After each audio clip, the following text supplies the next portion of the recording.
verdad que la arquitectura es un término difícil de definir para mí, pero yo creo que de alguna manera entiendo la arquitectura como la construcción del espacio a partir de la técnica que trasciende a la mera construcción, digamos. De alguna manera, como los materiales empiezan a definir el espacio que uno imagina y que de alguna manera responden a un programa concreto y bueno, tiene una carga de cualidades dada por la luz, los materiales, como decía antes, y las lógicas constructivas que responden a ese programa, ¿no? A ese determinado programa que se plantea.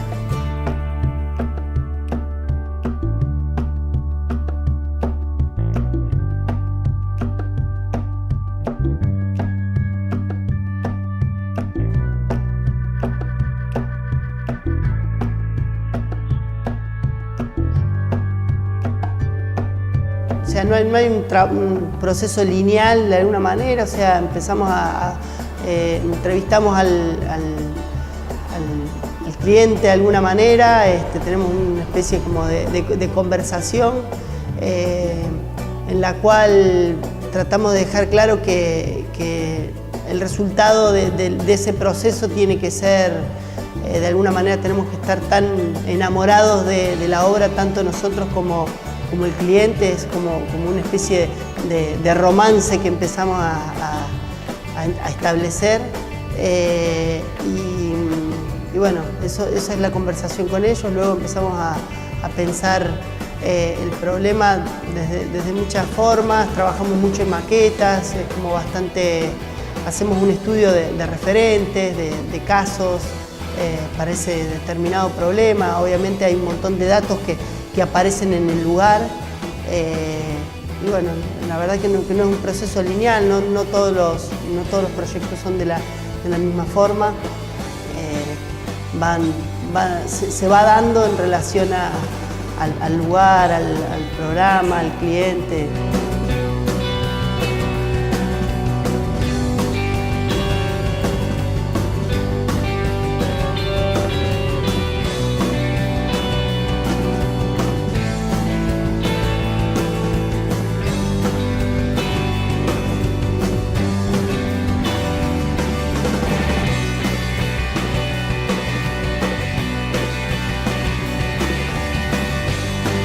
Creemos que no hay como una idea de partido, que esa idea de partido es a la que hay que llegar, sino que quizás se comienza por esa idea de partido, pero durante el proceso y cuando uno se va involucrando con el problema, empiezan a aparecer otros desencadenantes que nos van llevando a distintos puntos. Y eso casi siempre enriquece el resultado, entonces como que estamos abiertos a ese camino, digamos, ¿no? Que por ahí partimos con una idea, ¿no? Aparece, eso se da vuelta, se lo ve desde otra forma, desde otro lado, ¿no? Me acuerdo siempre de un consejo que daba el titular de la cátedra, que era Rodolfo Martínez Paz, en la que yo inicié la parte académica, en donde él, cuando tenía conversaciones con alumnos, les daba vuelta el trabajo y les decía, bueno, ¿qué pasa si lo miramos de otro lado? Y ¿no? Es como refutarle, hacerle preguntas, ¿no? Y bueno, eso va como de alguna manera enriqueciendo el resultado, ¿no? Estamos abiertos a esos cambios.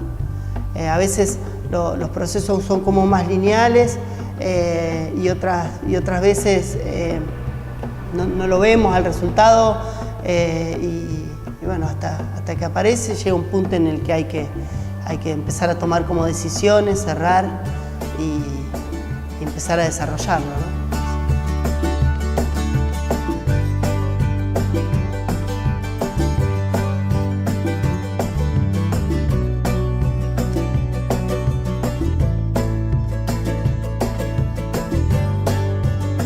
Encontramos un pequeño lote, que en realidad no era un lote, sino había una preexistencia de un galpón existente, después de una larga búsqueda en los barrios pericentrales de Córdoba.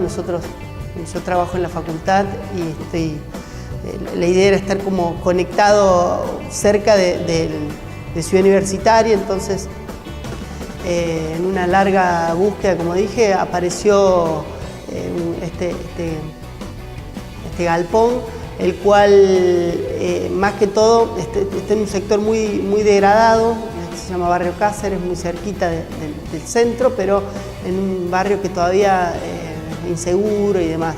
Pero bueno, apareció como una oportunidad por varios motivos, por la ubicación que estaba muy cerca del centro, con todo lo que eso significa, estar cerca de, digamos, de reducir la movilidad, estar cerca de la universidad, y bueno, imaginar una especie como de refugio urbano, un espacio dentro de la ciudad donde pueda responder con las comodidades de una casa y poder trabajar. Entonces, cuando encontramos este galpón, bueno, concretamos la operación, ya empezamos a imaginar el proyecto. El proyecto fue como un proceso bastante distinto al que estábamos acostumbrados, porque al estar prácticamente la totalidad del terreno construido, bueno, empezamos a hacer como una operación inversa, que es socavar la masa, o sea, generar los patios, ya que eso estaba totalmente completo. Entonces, bueno, hicimos 2 perforaciones para generar los patios, y el terreno es bastante chico, mide 9 por 16, entonces la otra operación fue empezar a entender la verticalidad del programa, una serie de plantas que se iban como sucediendo en un formato de organización bastante libre, ¿no?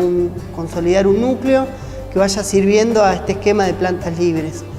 Y eso fue como el camino que seguimos para la organización de las 3 plantas. Entonces, en planta baja organizamos el espacio de cochera, el estudio que queda tensionado entre los 2 patios, también es como una planta libre que prácticamente uno puede apreciar la totalidad del lote, percibir la totalidad del lote, uno se mueve en ese espacio y siempre tiene como una percepción total del espacio.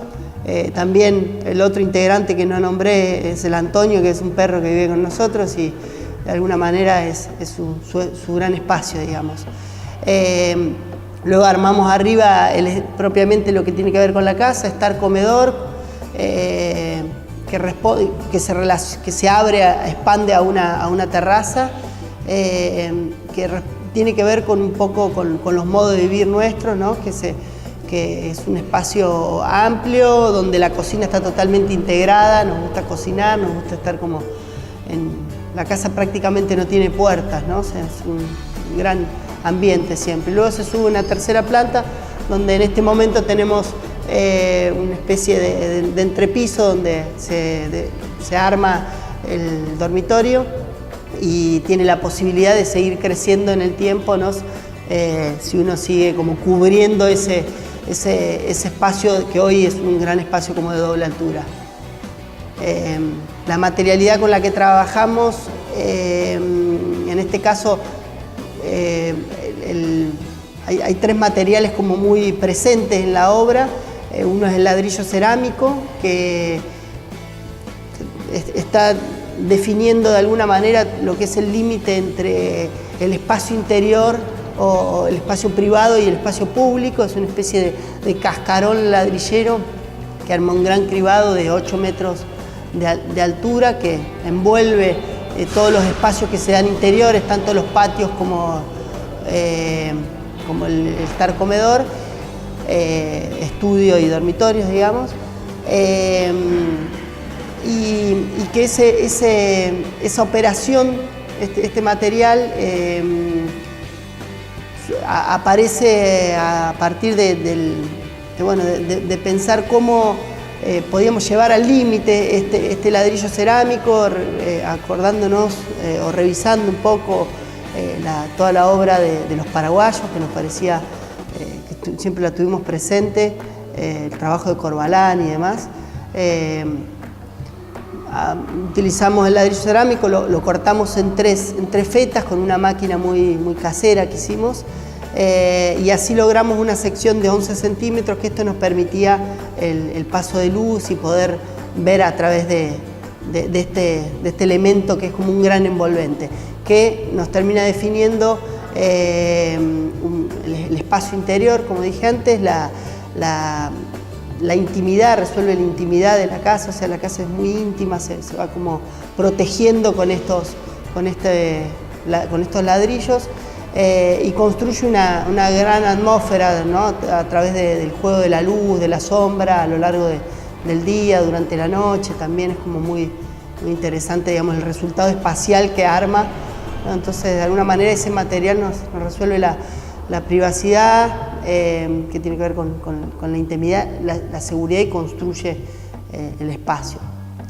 Después, el otro material fuerte es la presencia de la chapa, donde la chapa canalada sinusoidal blanca conforma el espacio de la casa. Es un volumen, una construcción en seco, digamos, tiene como dos partes, una que es una construcción tradicional, y la construcción en seca está envuelta en esta chapa blanca, que de alguna manera nos permite armar un muro frío,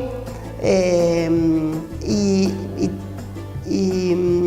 conforma, digamos, trabaja muy bien con el contraste de la luz, ¿no? de este material del ladrillo cerámico.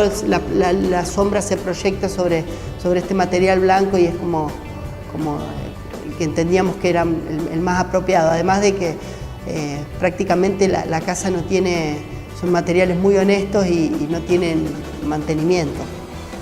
Y luego aparece el fenólico, que termina como de envolver el interior de esta caja metálica, que digamos, adentro queríamos como entender el espacio